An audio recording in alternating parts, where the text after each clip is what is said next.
System का एक हमने क्वेश्चन लिया है जो आया हुआ है एग्जाम में। यदि एबीसी बीसीए और सीएबी अंक एबीसी द्वारा गणित 3 अंकों की संख्याएं हैं तो ये संख्या का योग विभाजित होगा, किससे विभाजित होगा ये हमें फाइंड करना है। तो हम लिखते हैं एबीसी, ए बी सी बराबर ये इकाई है, ये दहाई पे, ये सैकड़े पे। तो सैकड़े वाले को 100 से लिखेंगे और दहाई वाले को 10 से लिखेंगे और इकाई वाले को 1 से लिखेंगे। इसी प्रकार से बी सी ए, तो ये हो जाएगा 100 बी प्लस 10 सी प्लस ए, और तीसरा हो जाएगा, तीसरा क्या है, सी ए बी बराबर 100 C plus 10 C plus B.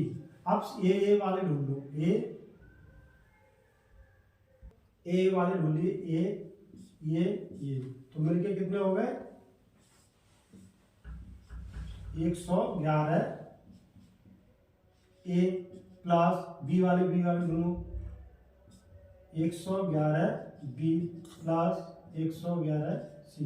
111 हमने कॉमन ले लिए, ए प्लस बी प्लस सी, और ये फैक्टर करेंगे तो 37 इंटू 3 ए प्लस बी प्लस सी।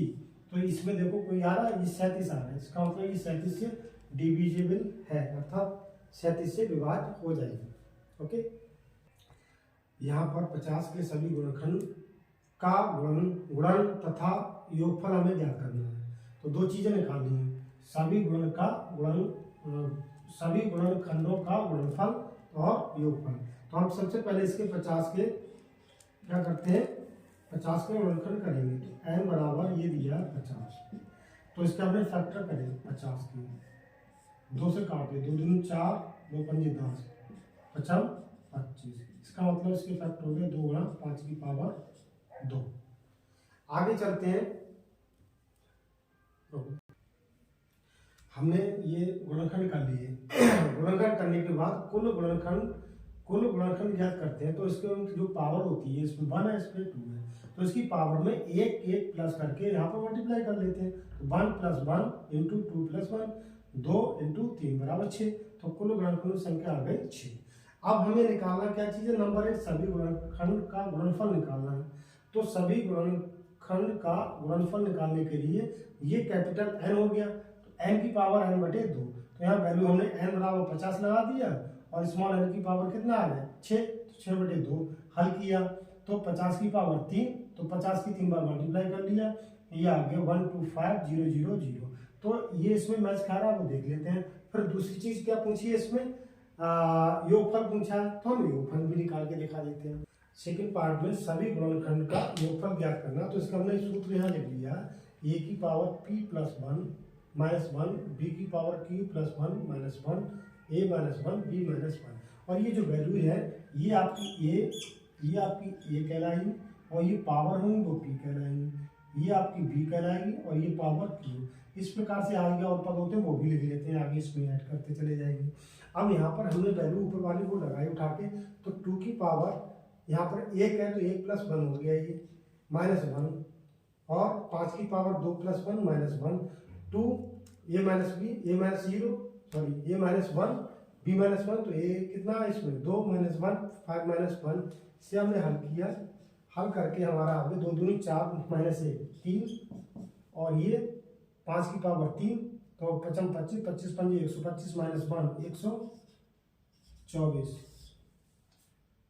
और नीचे आ गया आपका 1 और ये आ गया 4। तो 4 3 12, 4 1 4, हल करेंगे यहाँ पर 3 इंटू 3 1 इक्वल टू 3 1 3 और 3 1 3 93। ये 93 आ गया। तो इसमें देखो ऑप्शन में 12500 12500 और कितना आ रहा है 93। तो ऑप्शन ए सही है इसका। ये वेरी इंपॉर्टेंट क्वेश्चन है, आ जाता है टीजीटी में। एक न्यू प्रॉब्लम्स होनर मेथड और सिंथेटिक मेथड से डिवीजन रूल, मतलब किसी संख्या को भाग करें तो जल्दी से शॉर्ट में कैसे कर लेते हैं, वो नाम से जाना जाता है होनर मेथड से। तो यहाँ पर हमें एक दिया, find the quotient and remainder, मतलब क्वोशिएंट निकालना और इसमें हमें रिमाइंडर फाइंड करना है कितना आया। तो जो संख्या दी है उसके गुणांक हम यहाँ पर लिख देते 1, 7 और 8, और ये जिससे भाग देना है उसे हम 0 के बराबर लिख देते हैं।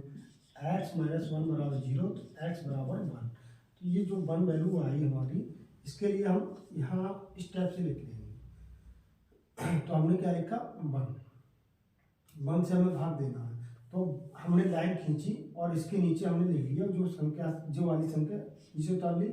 यहाँ पर ब्लैंक रखते हैं, खाली स्थान रखते हैं,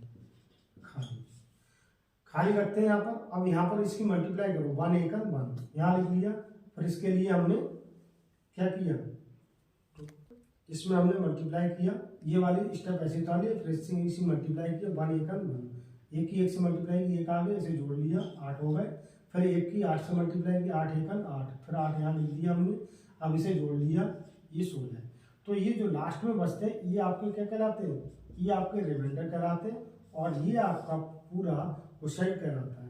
तो क्वोशिएंट को हम लिख देंगे QUOT, क्वोशिएंट हो गया x, एक पावर कम करके लिखेंगे x + 8, और रिमाइंडर हो